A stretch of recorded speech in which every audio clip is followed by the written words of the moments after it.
think zines are really neat. Here's a few zines I read last week. Hello everyone, today is December 5th, 2025, and I'm going to quickly go through a few of the zines I read in the last week. Start off with Wiseblood number 73. If you haven't read Wiseblood, it's a bunch of rambling, ranting, here's what happened, here's what happened, here's another story. It runs together, very stream of consciousness. This issue talks about junior high and how he was called a freak and he hung out with all the weirdos and he got bullied. There's also pictures of cats. There's always drawings of cats. Wiseblood, fun. Never heard of this, never met these people. They mailed me a zine, Mr. and Mischief. Infinite Right Answers. This zine is basically to help promote creative thinking and help you work on a project. It's kind of a fun little zine with lots of colors, and there are infinite right answers. And it's got a lot of different little, if you do this, check this here, try this here. It's got a couple cool little drawings, but pretty much just helping people work on their own projects. Here's some helpful tips and hints and ideas and trying to spur on the creative thought. So a lot of good advice in here. The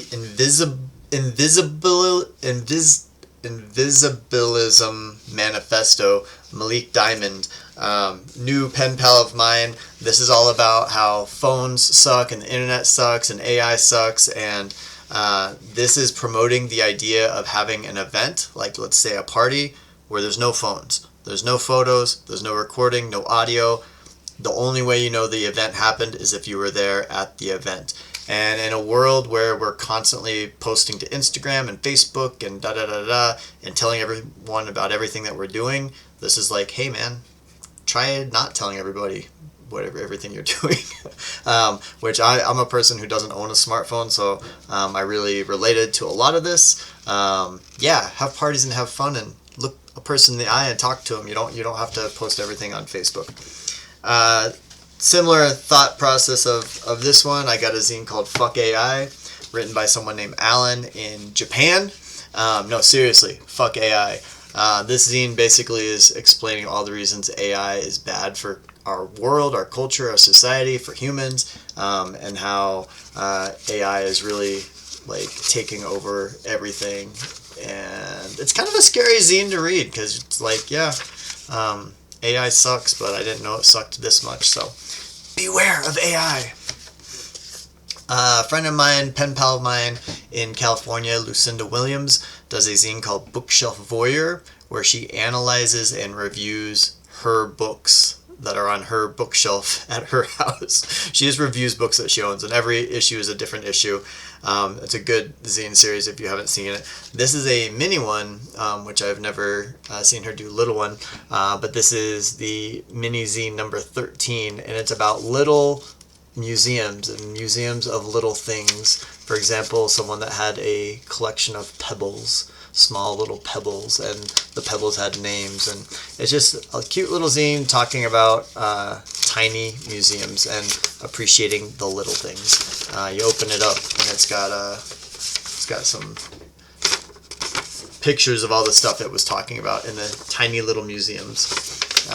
Get in touch with Lucinda if you want a copy of this. Something for Nothing, long-running zine. This is issue 84. I've been pen pals with this dude since the 90s.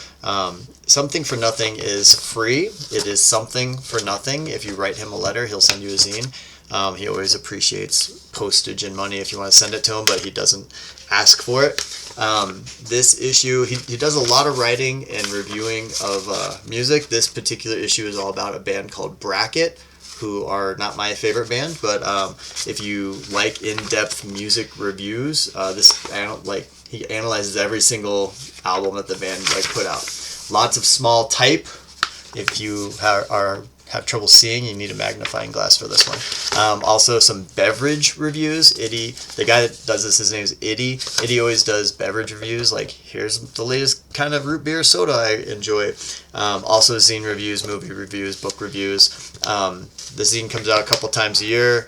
It's chock full of basically media reviews. I always like it.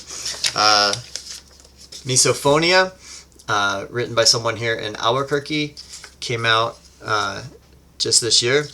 Misophonia apparently is a phobia or a phonia, I don't know how to explain it, where when she hears someone chewing, slurping, making gross sounds, triggers like a bad reaction in her. This is looks like a risograph printed zine, very artsy, very not a lot of words. If this one has too many words, this one hardly has any words at all. And you can just kind of feel it, you know what I mean? You sort of feel what the zine is about. But I like the size, I like the risograph. It's some affliction I've never heard of, so that's always interesting. Last but not least, secret picnic spot. I get these every month from Missy. If you don't get them, you should send her some money and subscribe. This is a one-page zine that comes out once a month. This one is from the November of 2025, and she just talks about her life, and she has cute little drawings talking about her little kitty cats, drawings on the back of her and her barrette that won't stay in place. Talks about going to Charlotte. She lives down south in Georgia, so if you want a cute little zine, it always comes with cute little stickers too. I don't have one here, but trust me, it comes with cute little stickers. So secret picnic spot. That's it. Enjoy the zines. Talk to you later. Bye.